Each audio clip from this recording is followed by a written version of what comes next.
കണ്ണൂരിലെ രക്തസാക്ഷി ഫണ്ട് വിവാദത്തെ തുടർന്ന് CPM പുറത്താക്കിയ വി കുഞ്ഞികൃഷ്ണന്റെ പുസ്തക പ്രകാശന ചടങ്ങിന് പോലീസ് സംരക്ഷണം നൽകണമെന്ന് ഹൈക്കോടതി.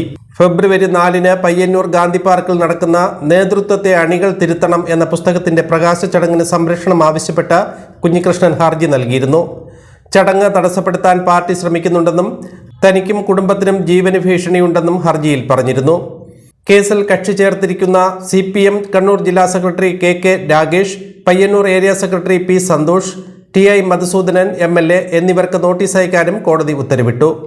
CPMൽ നിന്ന് പുറത്താക്കിയതിന് പിന്നാലെ പയ്യന്നൂരിൽ സംഘർഷാവസ്ഥയുണ്ട്. വീടിന് മുന്നിൽ CPM പ്രവർത്തകർ ഭീഷണി മുദ്രാവാക്യങ്ങളുമായി പ്രകടനം നടത്തുകയും പടക്കമെറിയുകയും ചെയ്തു. തനിക്ക് ഐക്യദാർഢ്യം പ്രഖ്യാപിച്ച സുഹൃത്ത് പ്രസന്നന്റെ ബൈക്ക് വീടിന് മുന്നിൽ വെച്ച് കത്തിച്ചതായും ഹർജിയിൽ ചൂണ്ടിക്കാട്ടുന്നു. ധനരാജ് രക്തസാക്ഷി ഫണ്ടിൽ ഉൾപ്പെടെ ധനാപകരണം നടന്നെന്നായിരുന്നു CPM ജില്ലാ കമ്മിറ്റി അംഗം കൂടിയായിരുന്ന കുഞ്ഞികൃഷ്ണന്റെ ആരോപണം.